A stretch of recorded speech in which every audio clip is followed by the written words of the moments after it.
Краткий обзор того, что произошло, того, что удивило, ну и небольшая размышлялка. Удивил обозреватель. Он сообщил о том, что опубликованы фотографии арестованных в Испании наемников из ДНР.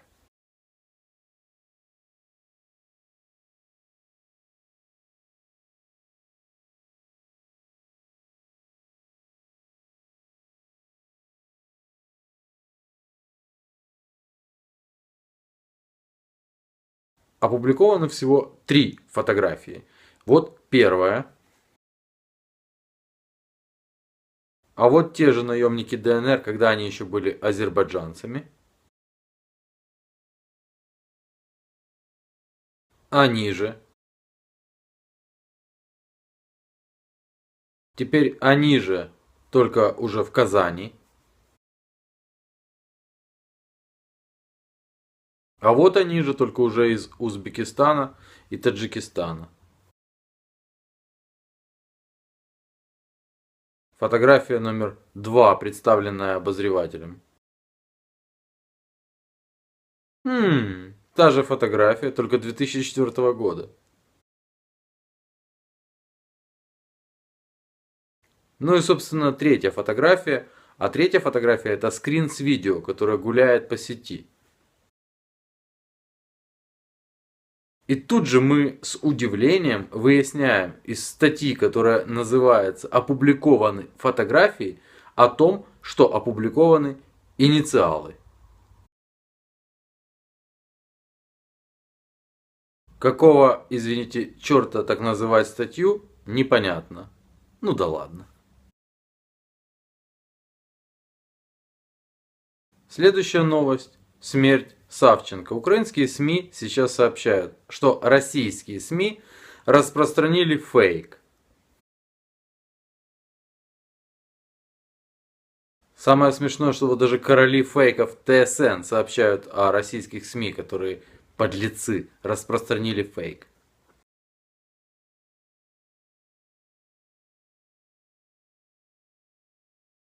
Интересно, они пишут, что со ссылкой на неизвестные украинские издания понесли эту новость российские журналисты.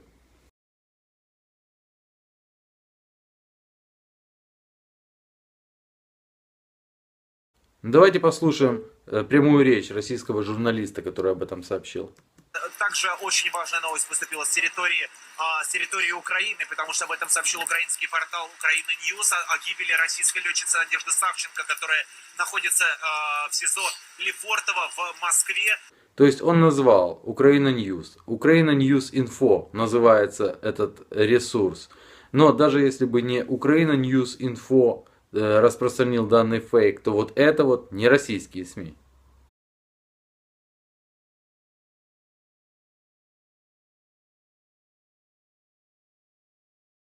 Сам этот сайт Украина Ньюс Инфо сейчас уже финита ля комедия.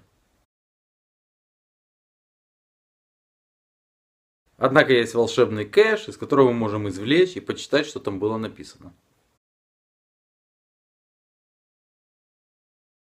А также мы можем зайти на страницу Facebook данного супер-пупер издания и почитать его супер-пупер новости прошлых месяцев.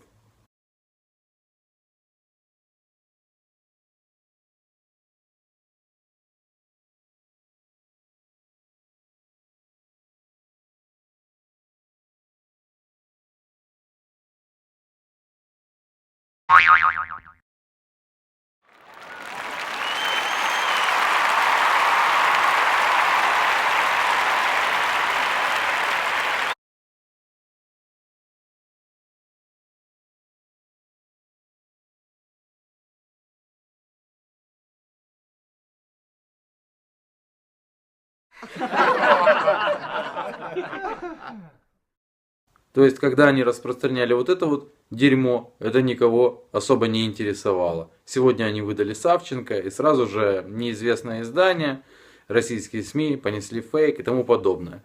А теперь размышлялка. В общем-то уже баян, потому что многие обсуждали, но я бы хотел заострить внимание на кое-чем. Итак, заявление главы Меджлиса крымско-татарского народа Мустафы Джемилева.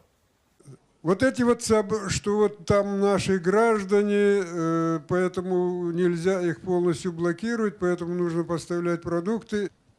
Когда касается вот этой тематики, первый вопрос, когда вы наконец-то перекроете?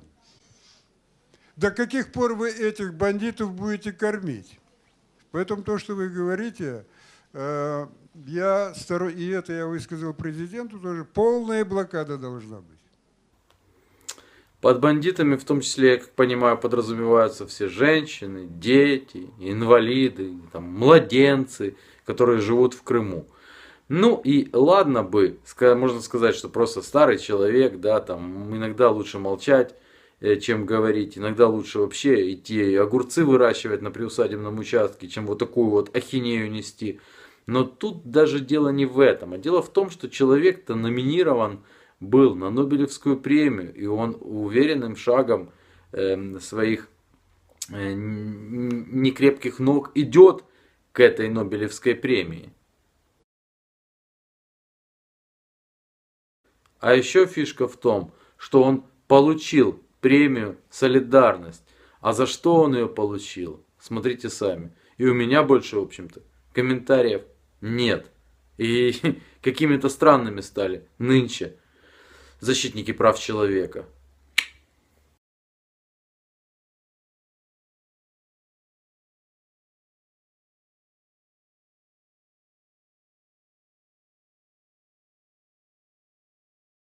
Я же